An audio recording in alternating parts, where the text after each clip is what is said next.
Like one of the things I hope we can talk about is courage.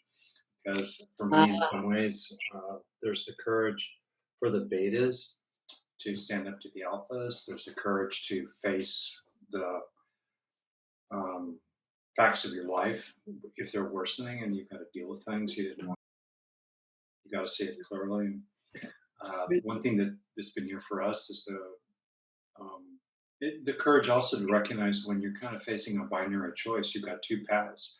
This right. path, you live. That path, everything else. So you have to go this path, and that's the path that really matters to you. This is Lynn Fraser with the Kiloby Center for Recovery, and I'm really delighted to have my second opportunity to meet with Rick Hanson. And I'm not going to say a lot about you in terms of an introduction because I'd like you to kind of bring in the relevant pieces. But you're a prominent neuropsychologist, really works a lot with the brain, Buddha's Brain, Hardwiring Happiness, a whole bunch of wonderful books, and some new courses that I'd love for you to talk about, Neurodharma in particular. So welcome back. And, I have to say your interview that I did in 2017 is one of the most popular ones. And in particular, people keep telling me about planting flowers. So hopefully we can get to that a little bit today too, a bit of a refresher on neuroscience and some of the issues that, it's so difficult for people right now. Yeah. And some of the ways people can work with their nervous systems. So over to you. What would you like to start with? Well, it's exciting topics. Well, one place I'd like to start is with the power that we actually have to actively influence the brain change process from the inside out for our own benefit and that of other beings. And at a time when a lot of people feel very pushed around by macro, large scale forces, just before we began, as you know, we were talking about the recent California wildfires and the power outages that were necessary to reduce the risk of even more terrible fires. And whether it's external circumstances in society, politics, global climate change, or the neighbor's dog barking all night long next door who will not deal with their dog, right? Nice dog, but what can we do so it doesn't bark all night long? It's great to know in the face of all these external forces that people feel helpless about, including physical health conditions or even the legacy of their traumatic experiences and the long shadow it casts today. It's great to know that there are things you can do inside your own mind that will influence your body, notably its nervous system, the headquarters of the brain, every day, so that gradually, authentically, you can hardwire resources into yourself like grit, gratitude, compassion, and happiness altogether, which is an important psychological resource. So that's where I want to start, that we have that power. No one can defeat us, and no one can do it for us. We are responsible for what we do inside our own minds. To influence our own process of growth for the better. And that's incredibly helpful for me. Um, Maybe I'll just drop in one more little point here too, which is that I find that it's easy to trivialize what we're talking about here as some kind of California new age for vacation for rich yuppie jerks to do was actually this process where you began of planting flowers. In other words, of growing strengths inside of various kinds, in addition to pulling weeds inside the mind, including abandoning addictions and unwholesome desires, and also practicing with the mind by simply witnessing it, mindful, spacious awareness, which is the foundation practice. But this process of growing flowers can be sort of understood as that's what you do on vacation, or that's what you do when everything's working, or that's so selfish. Actually, this process of growing flowers inside is about growing strengths, determination, commitment to your sobriety, commitment to other people, the courage to stand up to social injustice, let's say. These are things we grow inside. Along the way, we grow things like happiness and contentment and inner peace. And these are wonderful things to grow as well for their own sake and also because they help us become more resilient. But a lot of what inspires my interest here is a very tough minded recognition of the need to build strengths inside for the long haul of life, as well as to fill ourselves up so we have more to offer to others. So when someone is in an active addiction, by definition, they're overwhelmed and feeling powerless. And how do people start? Yeah, Like, I loved your approach of, just one thing or just yeah. focusing in on the good. So what would you say to someone who's feeling kind of desperate right now? Well, I say first and foremost, we always need to start where we are. And I've been reflecting lately on three fundamental forms of courage: the courage to be yourself, the courage to tell the truth, and the courage to love. And we begin with the courage to be ourselves, to name the pain, to name the force of the desire, to accept ourselves fully, to have compassion for ourselves, to have the courage to be ourselves. So that's always, to me, where we have to start. And um, and then beyond that, I'm a longtime psychologist, so I am a practical person. I'm a methods guy. I love research. I read a ton of it. I produce just a teeny weeny bit. Mostly, I just read it and apply it and synthesize it. Because the bottom line question is the bottom line, right? How do you help yourself? Just exactly right. So, as a practical person, what a person can do after they have the courage to be themselves and just sort of, where does it hurt? What's it like to be me? What's actually happening? Then, what's useful is to identify and then grow the psychological resources that are matched to the issue. So let's say that someone drinks because they're lonely at bottom. Well, what resources would be matched to that sense of loneliness? Those resources will tend to be social. They have to do with our one of three major needs for connection. So, moments of feeling just casually friendly with other people and internalizing these experiences. That's the material I've talked about how do you actually grow change inside yourself. You have to experience what you want to grow, and then you have to internalize it. Otherwise, it's a nice passing experience, but you don't retain any value. There's no change from state to trait. So we want to develop traits. So let's say you want to develop the trait of feeling friendly with others, feeling connected with others, feeling valued by others, and feeling compassionate and kind and beneficial yourself. Well, these are experiences you could have, and then as you have them authentically, usually mild for lasting a breath or two or three, no big deal. But still, drop by drop, just one thing at a time, you gradually would grow and in a resource that would be matched to the particular, key source of the active addiction. If a different, I'll just give you a different example. If Let's suppose that a person has, a sense of just loss. Their life feels empty and barren, and the one time they have fun is when they get hammered with their friends. Okay, so that's a different kind of issue. I mean, feeling cared about by others might kind of sort of address that, but it's not directly matched. So there, I would say, well, how could you build up more of a sense of gratitude, of thankfulness? How could you really register wholesome pleasures of various kinds? So the flowers that you're growing in your garden crowd out the weeds, right? It's hard sometimes to pull weeds, but we can always plant flowers and we can crowd out those weeds over time. So there, in that particular case, I would look for resources that are more matched to a sense of my life isn't fun, my life doesn't have pleasure, it's not stimulating enough, and I would look for alternative supplies that would match that particular shortage or deficit or lack. The word want comes from lack. What's the want? That's unfulfilled there, and then over time address that as well. There are other things people can do. Obviously, growing a recognition of the cost to you of these behaviors in the moment. Um, the bright shiny object of whatever the addictive process is just seems so compelling. And it's important to realize that it will feel good, you know, or the pain it will anesthetize the pain, and there will be a cost.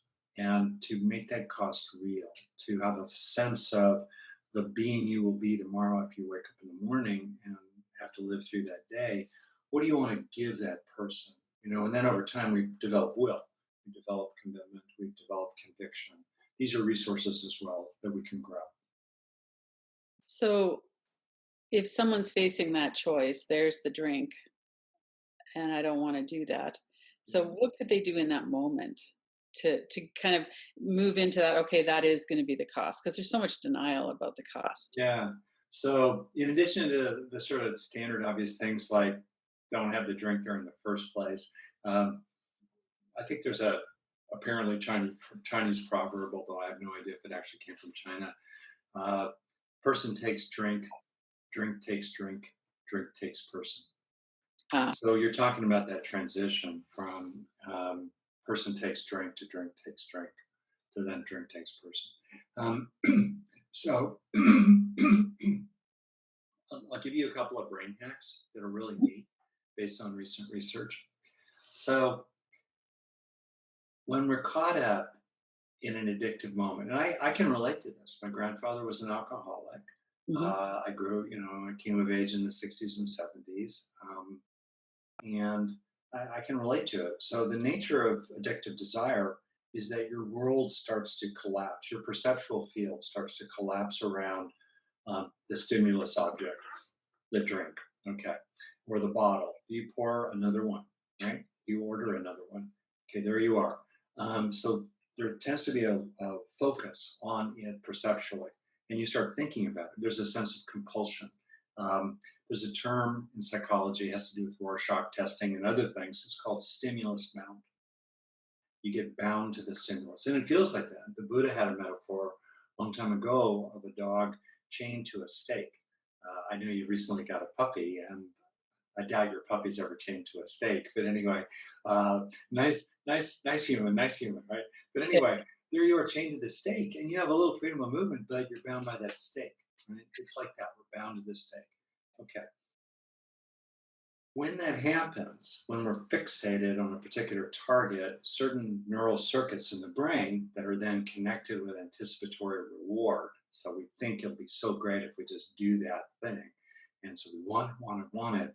Those tend to involved with the midline of the cortex up top, with an attentional system also toward the upper part of the brain that's targeted on the stimulus, and then feeding back and forth between reward centers deep in the basal ganglia, more ancient 200, 300 million year old part of the brain.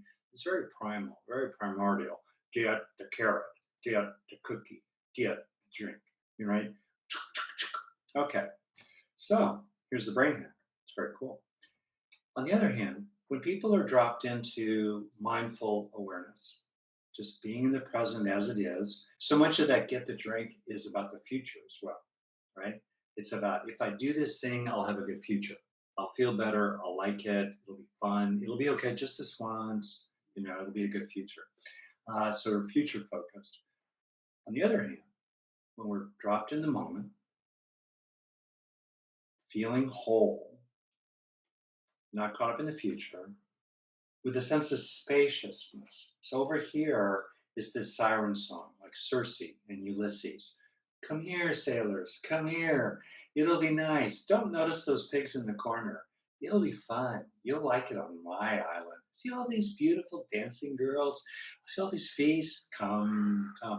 But if you're mindfully aware, that siren song from Circe is contained in a vast sea of awareness rather than you're glued to it and she's singing in your ear. So, what's happening in your brain when you're doing that is really interesting. Midline activity decreases. You have a sense, networks on the side of the brain, especially the right hemisphere of the brain for right handed people, get more active. And in your attentional systems, a more ancient attentional system starts getting engaged that brings you right into the present moment with its continual updating of consciousness. So, and you're less compelled. When you're in that state of being, you're much less compelled by the drink. So, ways to, you can train in these ways of being that stimulate the lateral networks and the lower attentional system. You can train in it through having a mindfulness practice. So you're growing the flower in general before you go to the bar. In other words, off stage, off the playing field, you develop resources, muscles, so that when you're in that situation and, you know, the siren song is singing to you, you're more resourced. In the moment, what you can also do is draw on whatever you've grown to move more into spacious mindfulness. And some really cool ways to do this, totally separate from having a meditation practice, are be aware of your body as a whole. Get a sense of breathing on the left side of your torso, the right side of your torso, left and right together. Front, back, front and back together. And then by extension, getting a sense of your whole body. As soon as you go into something as a whole, this linear, one part after another, fixation on parts kind of processing that's associated with the midline fades, and you're into holistic gestalt processing, which these lateral networks are involved with, also centered in the right hemisphere because it does holistic gestalt visual spatial processing. So get a sense of your body as a whole naturally. People can just try it. It's great. It's a trick. It's a great trick. Just get a sense of your body as a whole. You can even bring in other things like there I am. I'm aware of my body as a whole. I'm aware of sounds as a whole. You're creating much more spaciousness. There's a traditional metaphor. If you take a spoonful of salt, dump it into a cup of water, let's say, stir it around and drink the whole thing, it tastes terrible. But if you take the same amount of salt, the same amount of addiction, and you put it in a big bucket of clean water, and then you take a cup out and drink it, you hardly taste the salt. So when you go into the sense of things as a whole, you're creating much vast spaciousness in which the compulsion is still flashing. It might be as loud as ever, but it's small now in comparison to everything else. And when you go into the sense of your body as a whole, it brings you right into the present. So you're not anticipating the future. You're not caught up in the inner advertising agency that's lying to you about how great it'll be if you do it. Blah, blah, blah, blah. That's a great hack. And then a related one. And these neural circuits kind of work together. I'll be fast on this one. In addition to a sense of your body as a whole, you can get a sense of the physical space as a whole, like the whole volume of the room you're in. And more generally, let your gaze move out to the horizon. When we're addicted, everything is close. Everything's immediate. My precious, I want that now. It's so close. But, and that tends to engage circuitry in the brain that's called egocentric processing. Me. And that's, again, the nature of addiction. How great it'll be for me. How bad I feel. I, me, myself, I, me, myself, I. Not a thought about consequences for others, not a thought about the other who will be myself tomorrow morning.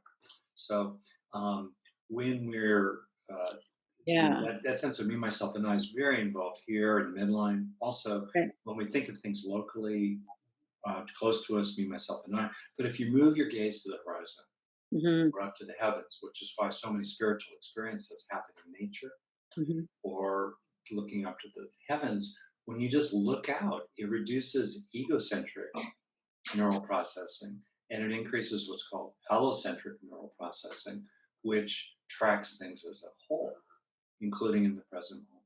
So that's maybe a long way of explaining some things that people can actually do that are grounded in brain science in the moment so that they're less compelled by this addictive desire.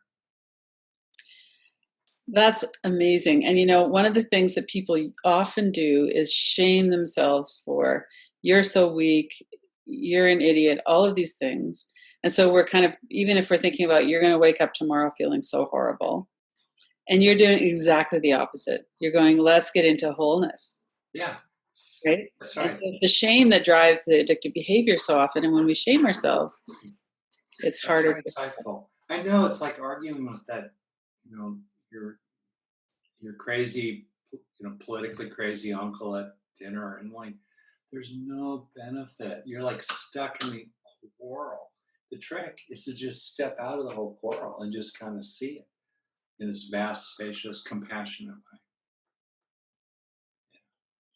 So when you're talking about matching the tools to the strength, so somebody has a loneliness that's around not being able to say the truth of who I am. So we might have connections with people, but they're not really based on authenticity. So what would you suggest around that?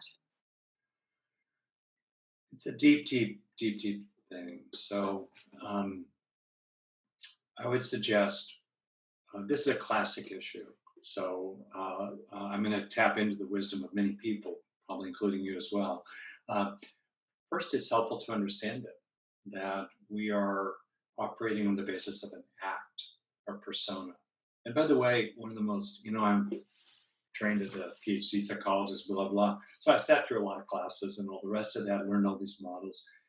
Maybe the simplest model of the being, the psyche, in the broadest sense, the self, that I've come across is the simplest. It's three circles. The outer circle is called the act. It's who we want the world to think we are, who we want to think we are. It's our presentation. Now, there's a place for a little bit of an act. We adapt from situation to situation, or in certain circumstances, it's not useful to reveal our soft underbelly. It would be unwise. Okay. But for many of us, and definitely for myself in younger years, that act is like walking around in a suit of armor that's three sizes too small. It's the false self. Okay, there's the act. Second circle inside that outer circle is called the scared self. It's basically who we are afraid we are and who we don't want the world to see that we are. And in the territory of the scared self is all the things we've pushed down, including many authentic feelings that are vulnerable: sorrow, shame, loss, fear, longings, really sweet, often childlike, unfulfilled longings that kind of lives there in the scared self. And then the third circle, the center of it all, is the innermost being, who we really are. And so the process of growth, a lot, is to gradually replace an act that worked back then, because we grow these acts because they work, right? They're a way of coping. Is to gradually replace that act that we developed back then with a more effective and functional way of managing issues, including conflicts with other people, while at the same time making our presentation to the world much more porous, so that what is genuinely there can be more apparent to others beneath the surface and can be expressed or included. It's not the whole of who we are in the moment, but it can be included. And as I say to people, can you feel it while you say it?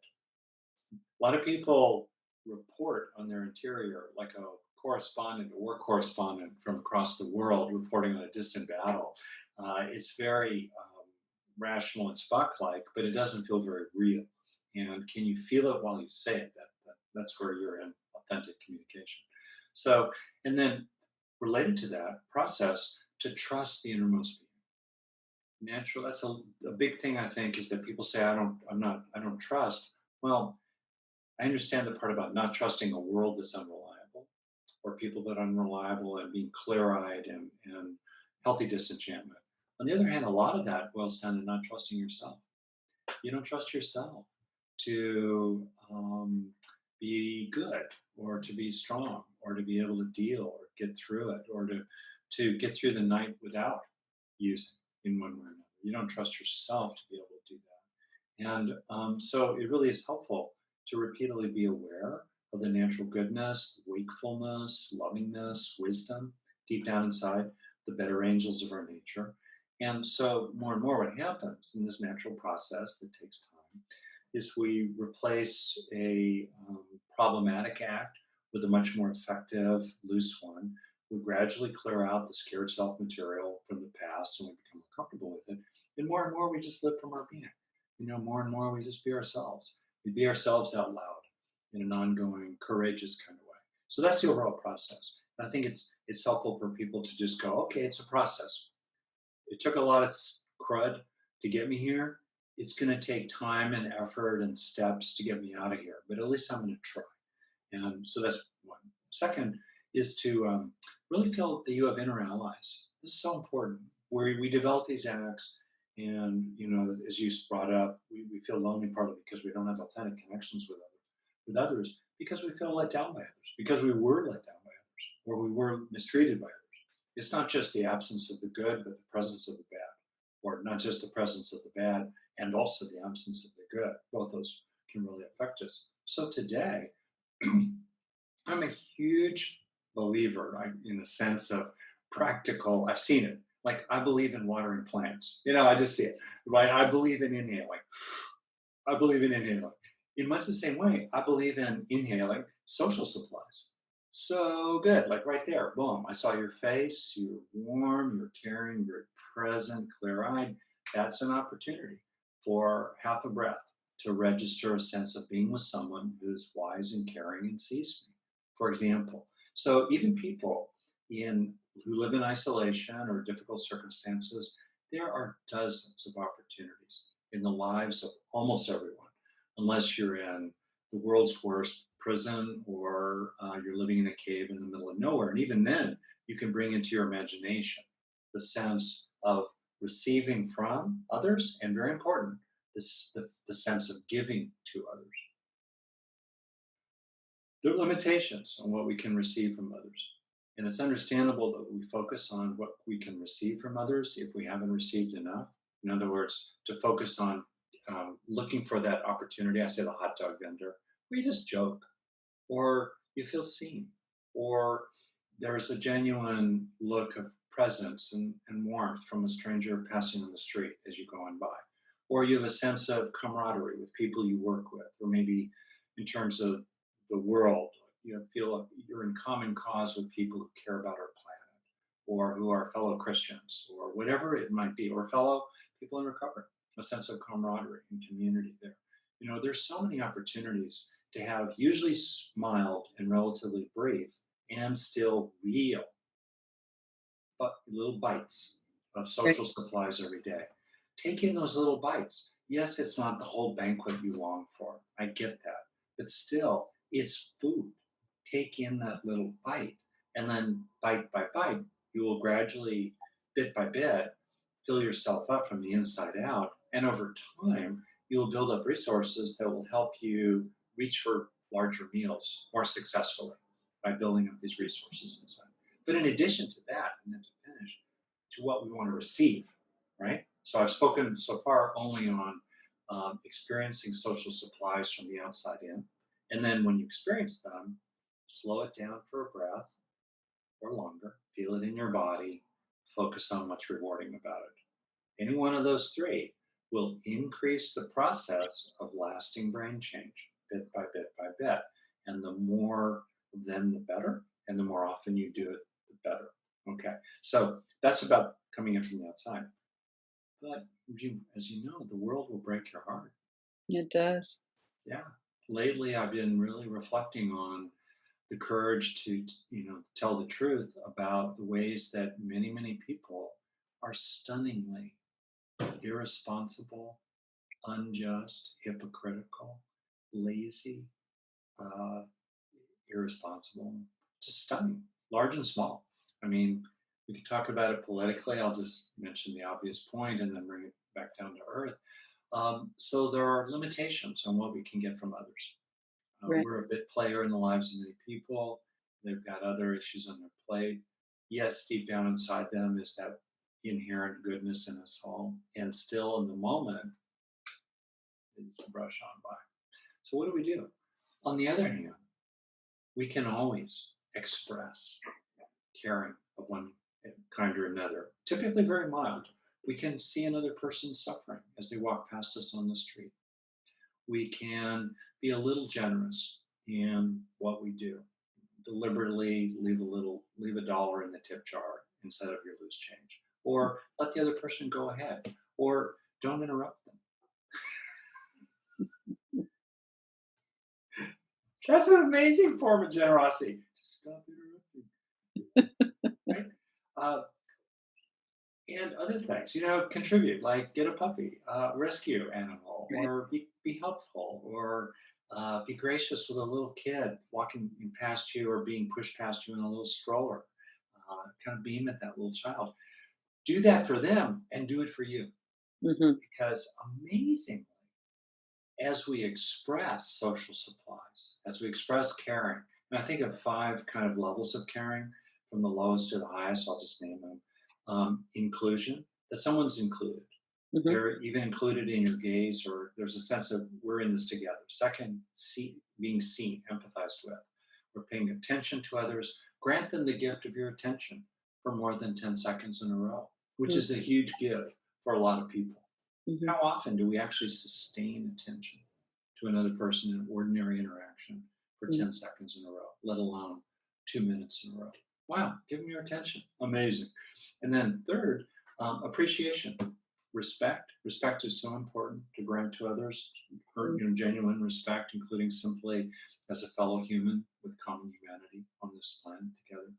Uh, respect for uh, or gratitude, expressing gratitude of various kinds, or acknowledging others, and then liking. That's the fourth form of Yeah. caring. Just being friendly or fond of someone in a healthy way, or affectionate in an appropriate way, or just kind of being like, I like you, right? That's so great to be on the receiving end of that, and it's so great to express it. And then there's of course love.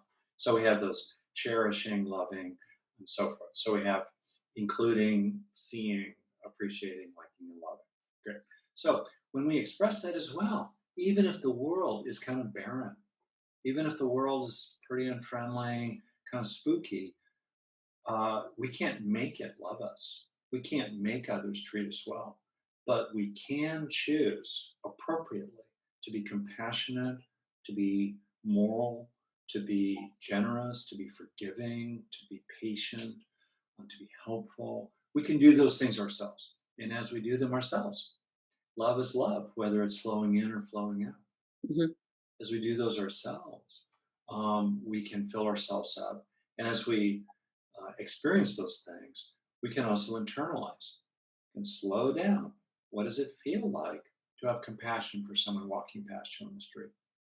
Can you stay with that to move from state compassion to trait compassion? Right. Can you, what's it feel like to be respectful rather than contemptuous or indifferent to another person? What does it feel like? And then as you stay with it for a breath or longer, you can develop a trait, respectfulness of other people and other kinds of things as well, including developing trait lovingness over time. So for me, that's incredibly hopeful. That's pretty foundational. So I'll shut up right now. I kind of rattled on here. Anyway, but I just think it's great. No one can defeat us. No one can stop us from doing those things. Mm-hmm. Mm-hmm. Yeah, I love that, and it's so practical. So there's a couple things I want to follow up on. One is the inner critic. So we have trauma; it's stored in that, probably in that second container, and we have shame about our past, or all kinds of things. And the inner critic gets going and has a field day. What do you do? Do you challenge it? Do you tell it to shut up? Do you try and find out why it's doing that? Like what are your suggestions? I think first it's really helpful to separate the inner critic, which is sort of verbal and critical, and scorn. It has a scorning quality. Okay.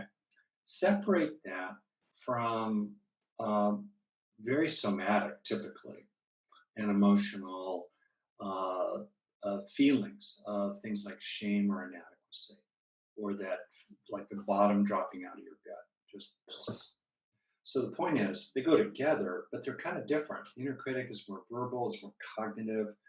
People tend to address it in more cognitive ways, like they argue against it, they dispute it. There's a lot of cognitive therapy methods about that. There are other tricks you can use with the inner critic, like imagining it as like it's a ridiculous villain in a Disney cartoon film. Just like stupid. Okay, but that's only just a small part of it. A lot of what draws people down into the pit, and which then they try to self-medicate through using one thing or another, is that they have very intense nonverbal sensations in their body, or emotions, or imagery even, that's very deep, that has nothing to do, particularly with this verbal critic. So both are important. I think it's very helpful to distinguish them, though, because people can do um, a lot of talking back at the inner critic and arguing with the inner critic, and maybe over time that inner critic gets slightly quieter. But on the whole, they haven't really addressed the somatic residues. Antonio Damasio coined the term somatic markers of that trauma material, which, as Babette Rothschild put it in the title of her book, The Body Remembers. So both, I want to name that. With regard to the somatic residues, those tend to be addressed by bringing mindful awareness to them. So first we be with it, and then we often will move into a release. We have a feeling of the somatic residues, the feeling in the body, the shame feeling, kind of unpacking and vibrating and disentangling. And then there's like a sense of flow with it. It starts moving, right? Doesn't feel so static. It feels more fluid, more stream-like than stone-like, more like water than a stone. And then, very important, it's to bring in an alternative way of experiencing the body that is matched. There's that matching idea again. That's if you have a flat tire, you need a spare tire. You could put gas in the tank, but it won't address your flat tire. You got to match the medicine to what the illness is in the metaphor. Okay, so what you might do then, if you have a sense of really slumping and deflation, you would bring in alternatives to that, like sitting up straighter, being more visible, seeing what that's like, bringing in a sense of vitality, growing trait vitality by helping yourself do things in which you're more expressive, you're living bigger, I think it's especially important for women, taking up more space, standing taller, larger gestures, being willing to take up more space. That's very important. Or you could have a sense of a kind of soothing. I'm just naming and riffing on multiple ways to antidote, in effect, with matched psychological resources, the somatic residues of shame or trauma or worthlessness. So there could be a sense of a kind of soothing coming in, a sweetness. Like very often these are young layers inside. It could be something very maternal or paternal or just however you imagine it, something very soothing, something very healing, comforting, coming in, literally gradually replacing those somatic markers that are negative, that have a sense of deflation, powerlessness, worthlessness, low mood, with something that feels more energized, more active, more of an agent rather than more of a cause than an effect, more of like a cue ball rather than the eight ball. You can gradually replace that over time. And that's a very deep process. And again, I just kind of summarized right there a year of self-directed therapy. Person could just take what I said right there and start today. 5 minutes a day. I mean, what I just described is less than 5 minutes a day. Maybe do it for an hour with your therapist once a week, but 5 minutes a day or less. Look for those moments to experience in your body kind of matched resources for the residues of trauma, shame, worthlessness, including related to being addicted in your history. And then really look for opportunities in that two-step process of change. Experience what you want to grow, and then slow down to internalize it. Turn that state into a trait by experiencing it for a breath or longer, feeling it in your body, being aware of what's rewarding about it. Any one of those three are good, the more the better. There are other methods as well. I go into great detail in this in my different programs online, like the Foundations of Wellbeing program, etc. But that's the essence of the process. And what I just did, so that's 5 minutes a day or less. Okay, now the critic. You okay? I'll do the critic, right? So, man, arguing with the critic is like trying to convince that asshole at the end of the bar that fill in the blank or Uncle Bob or whatever. Good luck with that. It's a long, slow slog. You can do it over time. But what's much more useful, I think, and within your power to do, is to grow what I call the inner caring committee. In other words, the structure of the psyche classically could be described as inner child, nurturing parent, critical parent. Right? So an updated version is victim, perpetrator, rescuer, protector. A broader way of describing it is beleaguered self, inner nurturer, inner attacker. And for most people, their inner attacker is huge, like Godzilla, and their inner nurturer is tiny, like Bambi. Don't hurt little Ricky, and pretty ineffectual. So yeah, over time we want to disempower the inner critic. We want to withdraw fuel and supplies from it. First and foremost, we don't want to agree with it. We don't want to ally with it. We don't want to be disloyal to our innermost being. Very important. The inner critic starts nattering away. Step back. Instead of agreeing with it, instead of that inner critic's voice being me, that inner critic is over there. I have it, but that does not mean I am it. Right? It's there to try to help me. It's really misguided. It's way over the top. It's over there. I'm over here.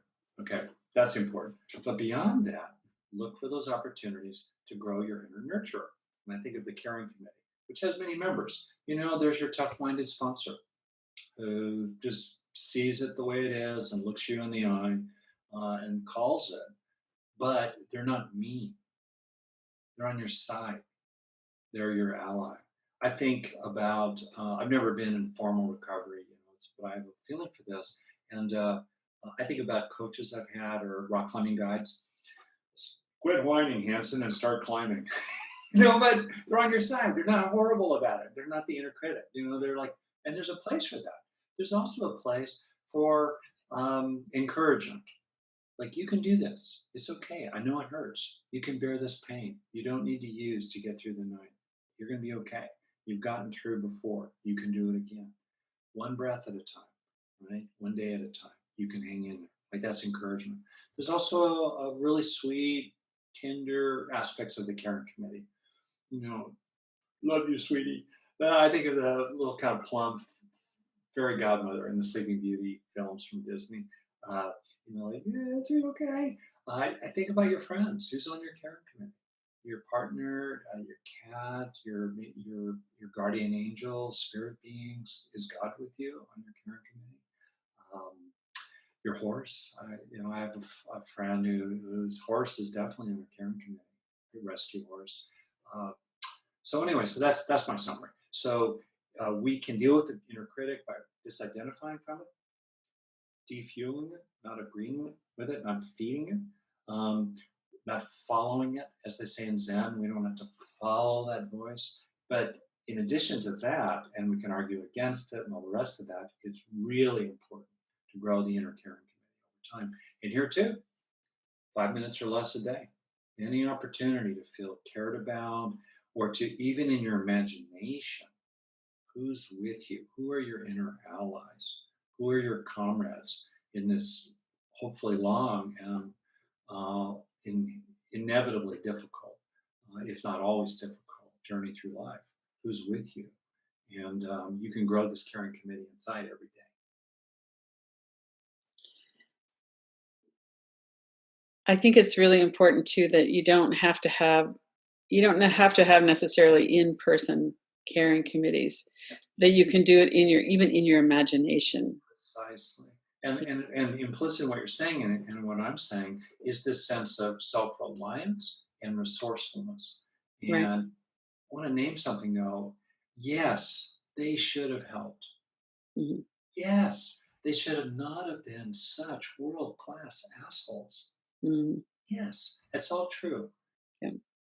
And what are we going to do today? What Right. are we going to do this minute, this breath? What are we going to do? Well, they should have helped.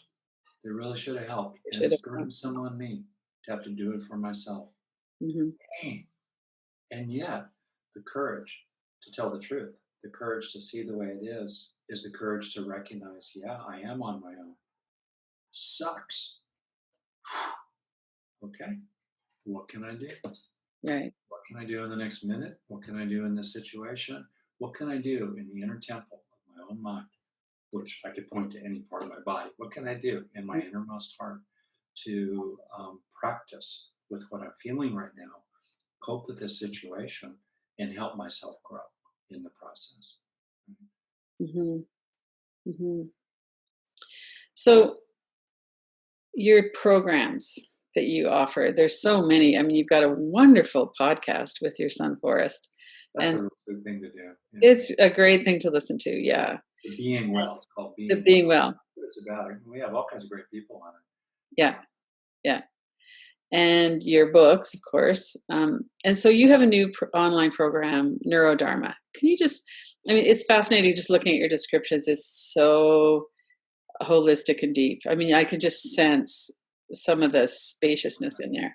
But maybe you could talk about that just for a minute. What would people be?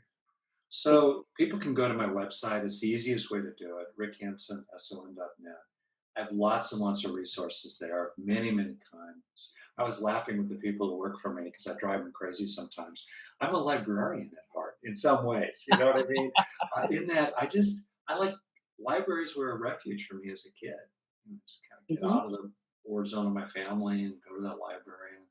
The librarian was nice. Here's some good science fiction this week, whatever. He was Mhm. quiet, nobody was yelling at me or trying to hit me with, Right. like that. Anyway, so I on my website, there's a lot of freely offered material. Additionally, we have this wonderful program called the Foundations of Wellbeing.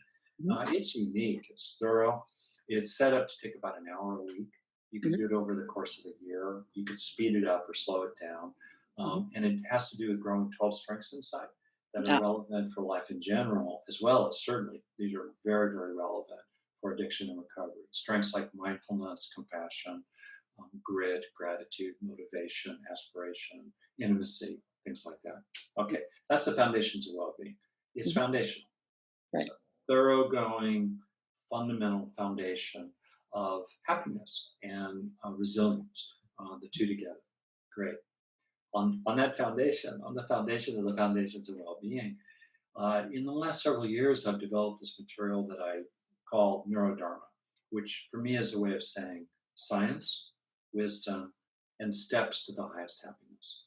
What actually are the qualities of awakened beings or people who are really far along that we can develop in ourselves, including they are natural to us, they tend to be covered over, and we can uncover them. So, what are these qualities that we develop over time that aim at the absolute heights of human potential?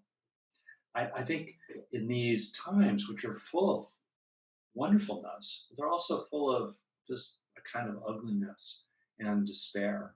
I think it's so important to not be defeated and to not be defeated in the form of giving up on a vision of what is realistically possible for us as individuals, and then by extension, increasingly in our community, in our homes, our workplaces, our communities, and the halls of Congress and our countries altogether, the whole world altogether. To not lose sight of what those possibilities are. So it's in this framework that is aspirational and also focused on practice because we grow them by being them. We take the fruit as the path, as a Tibetan proverb, I think, has it.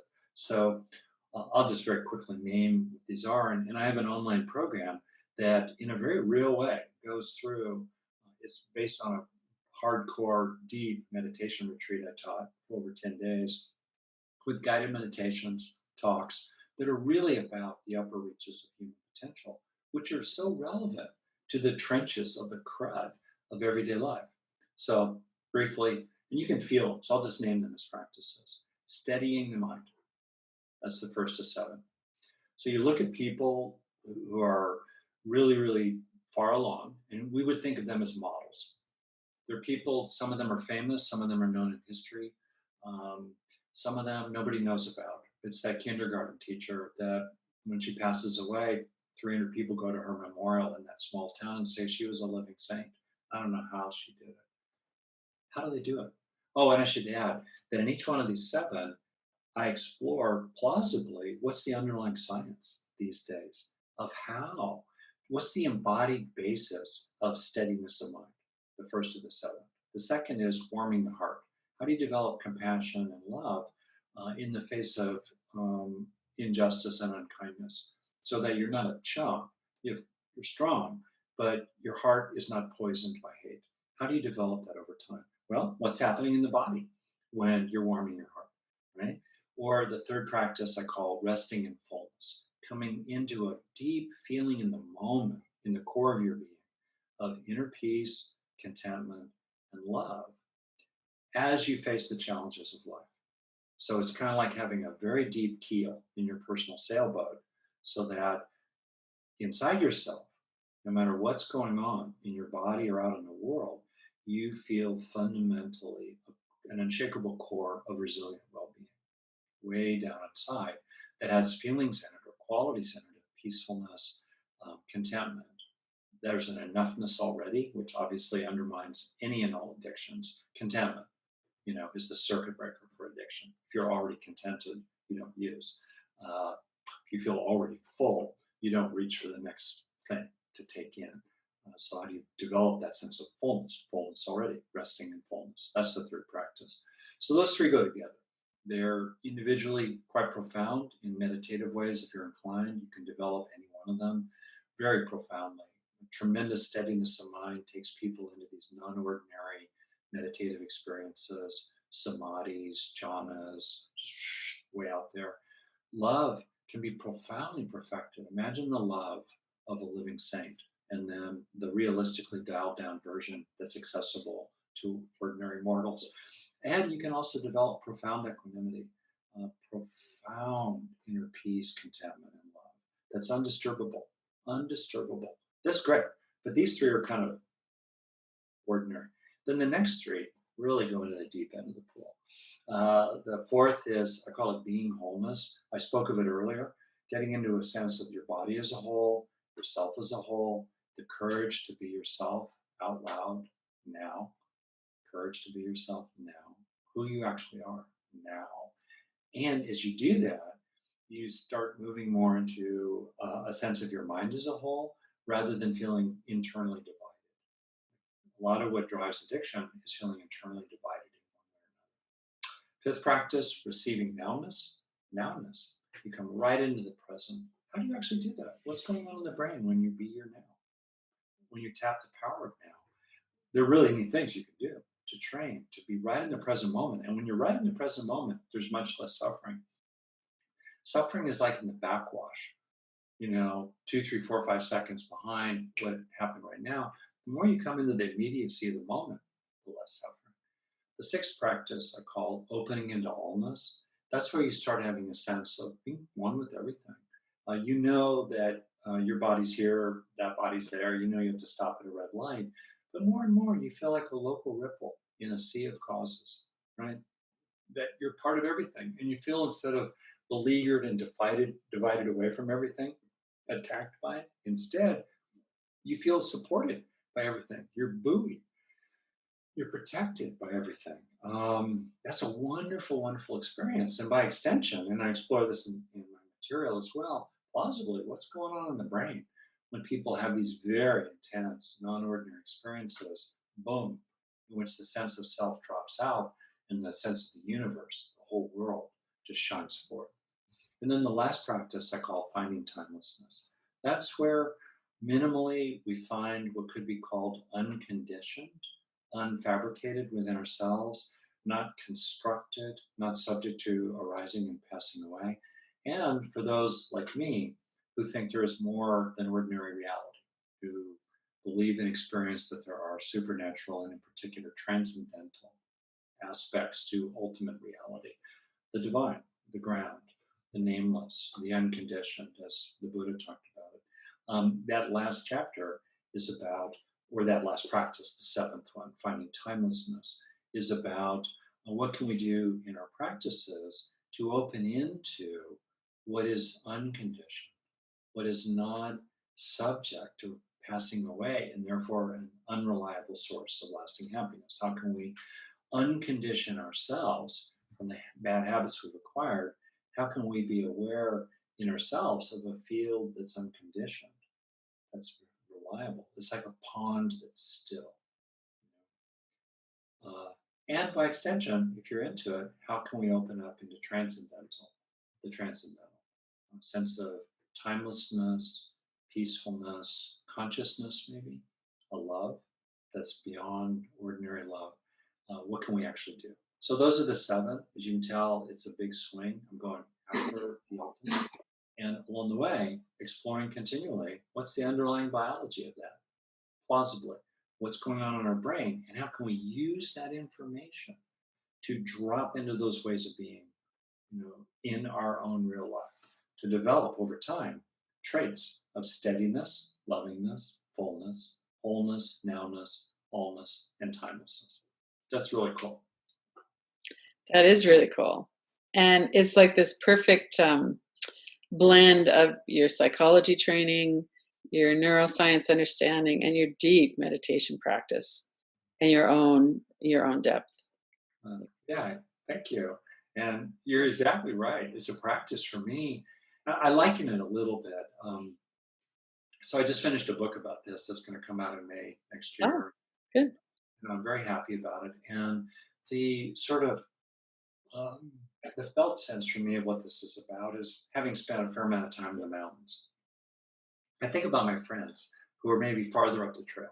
Maybe they're a better climber, maybe they're more fit, they're farther up the trail, and they turn around with a friendly gesture and they go, "Hey, Rick, you can do it. Come on, man, pick Mm, it up." Or "Watch out for the ice," or "How you doing, bro?" Whatever. There's an encouragement there. In much the same way, I think if we were to define the heights of human potential, we might people have different view about what's really up there, right? But we all get a sense, yeah, that. Well, there are beings throughout history and in the world today who also are a little further along than us, depending on where we are on that mountain of awakening as a broad process. And I imagine them turning around to say, "Hey, come on up. The mm, trail is steep, but the view is magnificent. right, right. So clear up here. Leave Mm, that dust behind.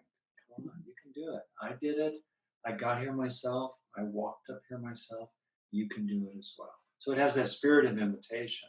And I think of that mountain of awakening in a broader sense. There's the Christian path, there's the Buddhist path, there's the Muslim path, there's the indigenous people paths, many plurals around the world. There are secular paths, okay, fine, like different routes up to the same summit. But as you get closer and closer to the top, a Christian saint seems a lot like a Jewish saint, seems a lot like someone who's done deep secular mindfulness practice. You start converging when you get closer and closer to the top. There are different routes, but on each of those routes, the secular route, the Hindu route, you name it route, you find the same steps again and again, the same practices. They're like steps of different routes up to the mountain of awakening, steps of steadiness, lovingness, fullness, wholeness, nowness, allness, and timelessness. And I find that that's just great. We can do it. You know what I mean? We all have access to these steps, and we can use these fundamental practices of steadiness, lovingness, fullness, and so forth, whatever our route is, up our own personal mountain of So one last question. I know that we've been talking for an hour, so we could talk probably for three. awakening. But Yeah, I could listen to you, by the way, for an hour, two or three, because you too are a very deep being. oh, thank you. Yeah, it's such a pleasure to speaking about resonating with people. It's such a pleasure to talk with you. I Okay, know so your last question. Do you believe that everybody can heal? 100%. I believe it. I know it. I more than believe it. I know it. I feel it in my bones. And absolutely. I do too. Yeah. I think that's is something that people get discouraged sometimes by how long it takes, Yeah. and just think, well, maybe that's for her, but it's not for me.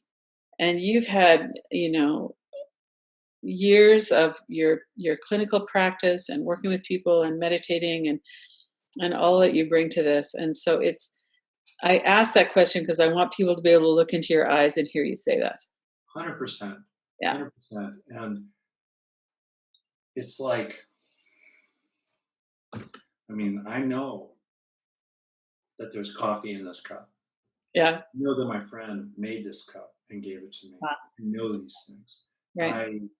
I know more surely than I know there's coffee in this cup that everyone can heal.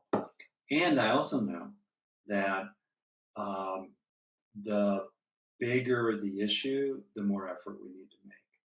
and the more that we need help from others, and the more that we need to catch a break. You know, Right. it's kind of the big three: inner effort, external support, and grace. Yeah. Yeah. Some of us don't catch a break, right? And I think that's important to take into account, which in a way makes it easier to take the step each day to heal. Because Right. when you acknowledge that some people are less lucky than others, and it's just luck. There's random variation. Yeah. Who came to your school when you were in fifth grade or didn't? When your family moved or didn't?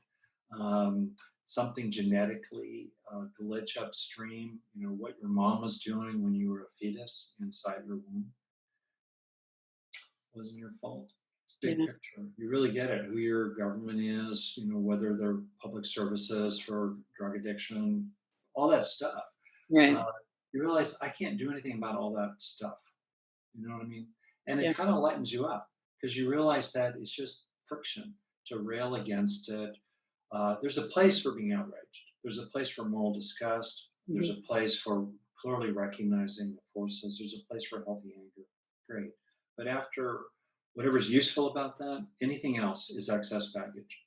And I Mhm. liken it a little bit to if you're jogging at sea level, you can have 20 extra pounds in your backpack.